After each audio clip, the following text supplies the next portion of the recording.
attention, tout le monde est au trot. Et le 4 qui balance un peu de la tête, mais c'est rien du tout. Allez, la corde l'extérieur, attention. À surveiller. Et ça part bien pour tout le monde et surtout pour eh bien, l'As, Malika Vretot qui prend l'avantage. Pas pour longtemps, le 2 vient vite. Et puis le 7 maintenant. Mysterious Mom D4 qui se rapproche pour taquiner les leaders. Et on a conservé le rail avec la favorite Las Malika Vretot qui a sprinté côté corde pour conserver son numéro. On prend son sillage avec le numéro 4, Mr. Valentine. On l'accompagne dans quelques instants avec Mia du Calvaire qui semble tirer quelque peu. On reconnaît l'écurie de Brunel, Marc Brunel qui vient en 4e et 5e position avec côté corde Melting Pot. À l'extérieur, Mysterious Mom qui se montre fautif malheureusement. Ouais, il l'avait prévenu, hein. On a vu qu'il hésitait un petit peu. Avec Malika Vretot, Las toujours en tête devant le 4, c'est Mr. Valentine, alors que le 7 semble eh bien, très très loin désormais. Le 1, le 4, donc devant Mia du Calvaire, le numéro 2. Et puis le 3, Melting Pot vient 4e en file indienne. Nous sommes en file indienne effectivement pour aborder ce deuxième virage, toujours sous l'impulsion de la favorite Malika Vretot, suivi par le numéro 4, Mr. Valentine. On vient ensuite avec le numéro 2, Mia du Calvaire qui semble se détendre dans le sillage, Melting Pot qui vient ensuite.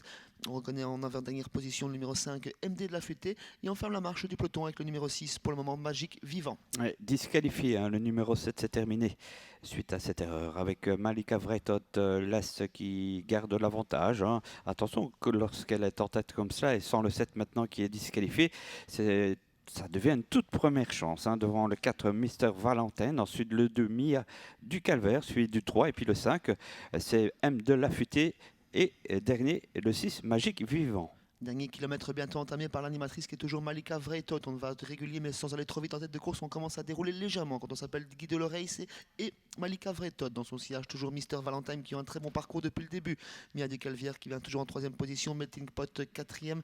MD de la Futée 5e. Ça ne bouge toujours pas sous l'impulsion de la favorite qui accélère, David. Oui, Guido qui demande un petit peu quand même, hein, avec Malika Vretot là devant.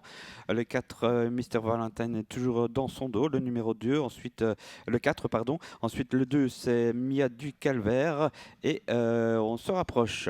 Avec Melting Pot qui crée le wagon de la deuxième épaisseur, on emboîte le pas avec MD de la Futée, mais on rejoint la favorite à l'instant, Malika Vretot qui répond pas à l'attaque de Melting Pot qui est quelque peu surprise. Melting Pot qui prend l'avantage dans le dernier virage, mais Mr. Valentine qui prend son sillage, Malika Vretot qui tente de se relancer côté corde et MD de la Futée qui vient en 4e position. Bah écoutez, le 3 est bien parti, Joe Corbani là, avec le numéro 3, Melting Pot devant l'As qui plafonne complètement, le 4 passe deuxième Mr. Valentine et M de la Futée finit fort en dehors, c'est le 5. Melting Pot a pris une option certaine pour la victoire. On tente de bien terminer avec Mr. Valentine, avec MD de la Futée tout à l'extérieur, mais c'est Melting Pot qui va filer au poteau. Melting Pot qui s'impose très facilement. Elle doit assurer bien sûr ses derniers mètres pour aller au poteau. Elle cherchait sa course, elle l'a mérité et elle s'impose enfin. Melting Pot, 2e place pour MD de la Futée, 3e place pour Malika Vretot qui s'est très bien relancée dans la ligne droite, 4e place pour Mr. Valentine, il me semble. Exactement.